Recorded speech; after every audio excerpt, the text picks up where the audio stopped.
Yeah, and it looks like somebody thinks we don't get enough excitement, right? Uh,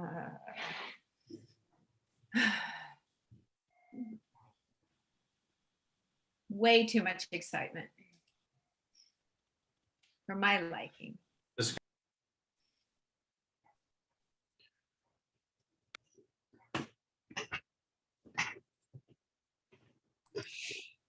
So just for y'all's awareness, I can either say it now or when we get done. No, actually, I'll just wait till we get done or when you guys have questions for me.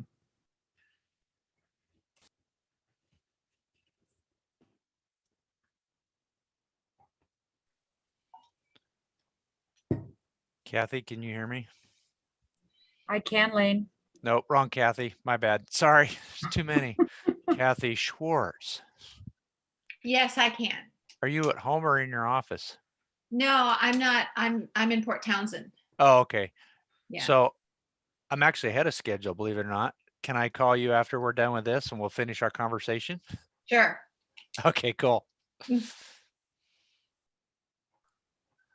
Sorry, Kathy Clark. I didn't mean to I'm ignore hurt. I you may or cry anything like myself that. to sleep. Okay, that's fine. I have a tissue somewhere. You can't use my St. Louis Blues towel. You can't do that. Oh, I did that a long time ago. All right, are we ready to get going here? We are. Is Tyler joining us or not? So I would assume he had intended to, but he was called away to a meeting and isn't Okay. back. So I would suggest we just continue. Okay, so do we have an agenda or? We do. The only thing on it is the resolution. Okay, so I'm gonna go ahead and open up our special emergency meeting for Wasco County. And we have one item on the agenda and I'm gonna hand it over to whom? Kristen Campbell, or who do you want me to hand it to? I think Commissioner Kramer might start it off. All right, go for it, Steve. Yeah, thank you, Chair Hagee. I would like to bring back the Pledge of Allegiance if we may do so. I found one and borrowed one. I have it in my office. So with your indulgence, sir, maybe we could do that. All right, let's do it. So appreciate that. So if you'd all join me. There we go. I pledge allegiance to the flag of the United States of America and to the republic for which it stands, one nation, under God, indivisible, with liberty and justice for all. Thank you, Chair Hagee. Yeah. And with that, I kind of driving over Criterion yesterday and saw a big fire going on, convinced me that we needed to come together and take some action. In May, we asked the governor for drought consideration, and we do have that drought placed on Wasco County. 1st of June, we set up a month early a complete burn ban for the county. This morning, I had a conversation with Ranger Sam. Mount Hood Ranger District is going into complete burning campfire burn ban and other restrictions as well. Those will be noted to take place July 2nd. But with the recent high temperatures setting records and the wind predictions that we're seeing, we need to consider all the safety measures affordable to us. The purpose of today's meeting is to mitigate that impact of fire. Public safety, public health, and the protection of property is our charge. Before us today is an emergency declaration to ban all fireworks. This meeting is being recorded. I got to push a button. There we go. So I'll rephrase that. Before us today is an emergency declaration to ban all fireworks in the county. Today's resolution 21-06 in the matter of declaring a local state of emergency in Wasco County as a result of extreme weather conditions is a resolution that I support 100%. Mr. Chair, before you allow me to make a motion to that effect, I will now yield the floor to any questions and comments from anyone that has any. Thank you, sir. All right, thanks, Steve. Any questions, comments? Did Steve make a motion? He did not yet, but he just made a statement and then he said he's prepared to make the motion, but wanted to open it for questions or comments from the floor. Okay, thank you. She on the line? I'm sure she is.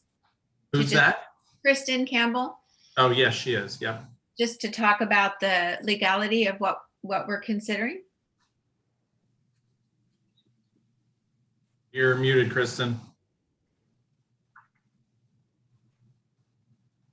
So yeah, the declaration kind of walks through our authority under some of the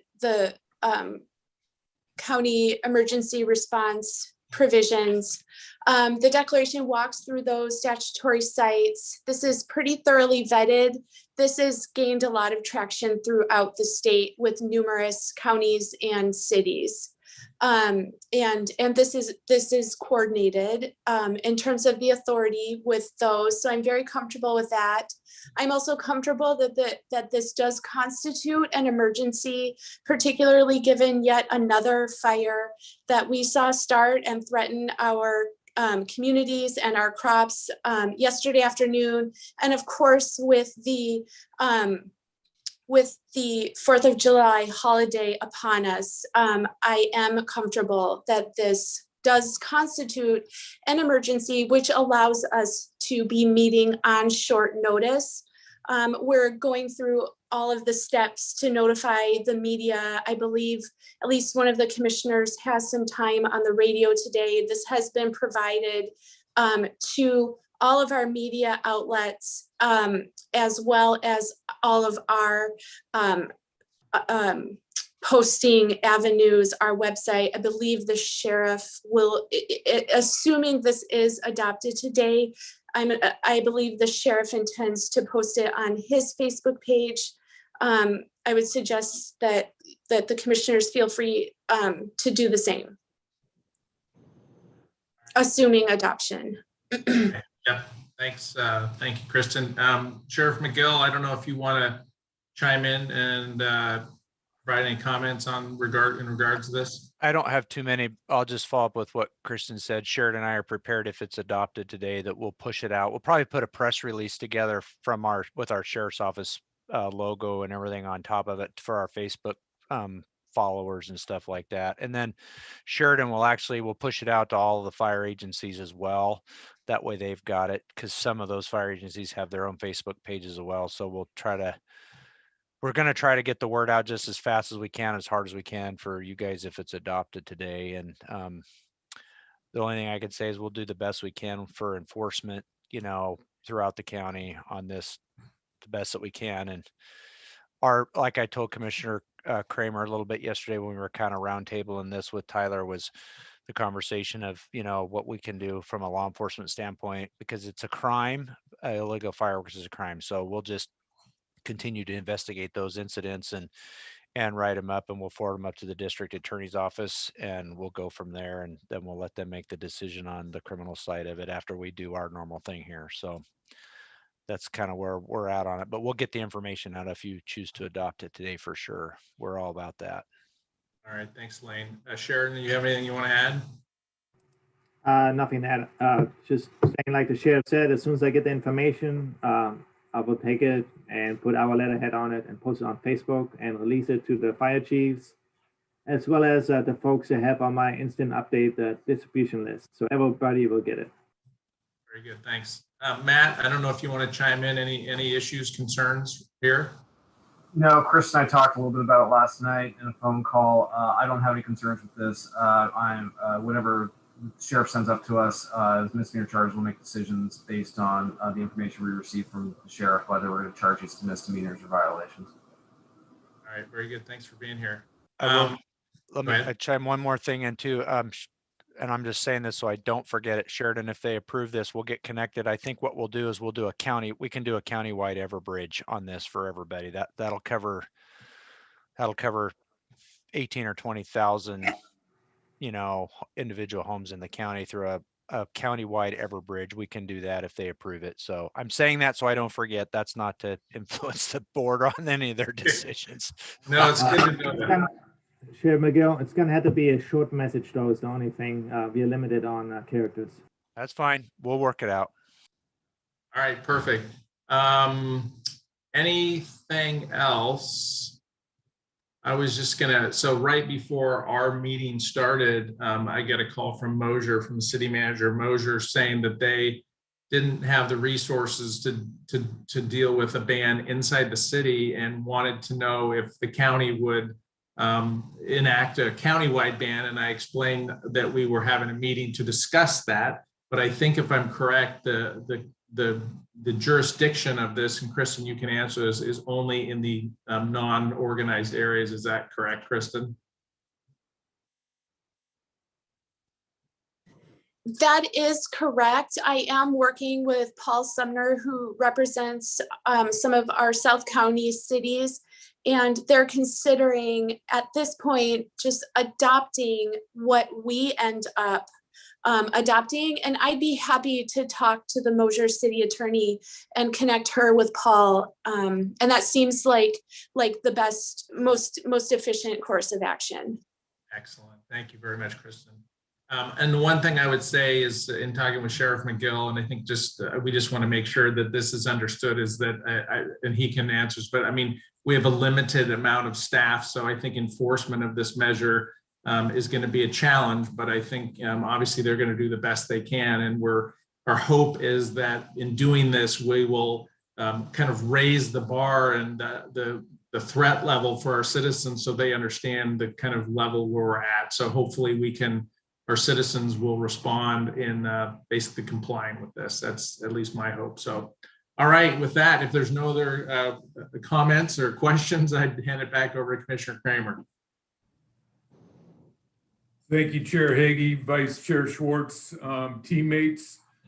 I make a motion today to approve Resolution 21-006 in the matter of declaring a local state of emergency in Wasco County as a result of extreme weather conditions. I will second that. All right, we have a motion to approve Resolution 21-006. Any discussion? Chair Hagee, if I may ask a question, I'm assuming that our media partners all have a copy of the resolution so that everybody will be able to see this, and we don't need to read it in its entirety. Okay, thank you, with Kathy Clark shaking her head. Okay, any other discussion? If not, all those in favor say aye. Aye. Aye. Chair votes yes. All right, passed. What I thought we might do, just because there are some media partners on here, maybe we could open it up. Are there any questions just for public comment anybody has at this time that we might be able to address here before we call this very quick meeting to an end? Does anybody have any questions? Yeah, Kathy. I just thought of one. Okay. I was curious whether we've ever done this before in Wasco County, in the historical knowledge that's in this Zoom room. Not since I've been a commissioner. We've definitely, every year, when we come to 4th of July, there's a bit of challenge and angst out there. Sheriff McGill knows a lot better than I do, but a lot of times down and around the Pine Hollow area is one of the more active areas that we have. There's a lot of folks down there that have wanted kind of bans on fireworks, but historically we just have not had the manpower to deal with it, but we're going forward anyway. So not since I've been around, Kathy. Thank you. Mark Gibson, Mark Bailey, do you guys have any questions at all at this time, or CCC News? Roger does. All right, okay, there you go. Sorry, I wasn't looking. Okay, I just want to make sure that we get a copy of the. I haven't seen one yet. Or you post it on the site or email it to the stations. When I emailed the agenda out this morning, attached to that was the resolution. Okay. I mailed the whole packet to you, but it is on our website. Okay. And I will be sending a follow-up PSA to the media along with the resolution, so with a signed resolution. Sweet. And I assume this takes effect immediately. Yes. Okay. One more thing. Are we going to put signs in the stores next to the fireworks display? Great idea, Roger. We'll get on that. Okay, thanks. All right. Okay, so we have a question about okay. Lane could give you an update on the fire and evacuation. I'll quickly start that. We did delegate authority over to the state this morning. I just signed that document about a half hour ago. So Lane, you want to add anything to that?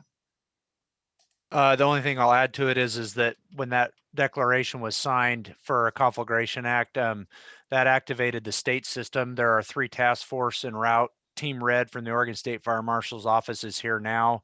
That's the overhead team, the incident command team, and they're spooling up. We had a meeting at 9 or 8:30 this morning out there with them, and so they'll probably be fully operational no later than noon today with all their teams. Watonka has been secured as fire base. And I think incident command post will probably move out there as the event evolves. They made really good headway on it last night. They held it at Center Ridge Road, so it didn't jump the line up there or the lines. However, the big concern today is the deep canyon fires that they're doing, and they're getting a header out of that and then getting spot fires ahead of it. We're in the exact perfect storm as we were with the substation fire. High winds are anticipated, probably in the 30 knot range, pretty consistently in that country throughout the day today. So that was the reason for the conflagration. While there's not necessarily a lot of homes that are threatened out there, they decided to do that, one, because they have manpower issues as well as previous history with a substation. They did paint it with retardant, 3 loads of retardant yesterday. That gave them pretty good headway on it as well. So like I said, they're making really good ground on it. It's just them canyons they're worried about. But when they get them task force in here, that'll bring an additional, I think it's 150 or 200 in here for resources to get on the ground and start hammering it.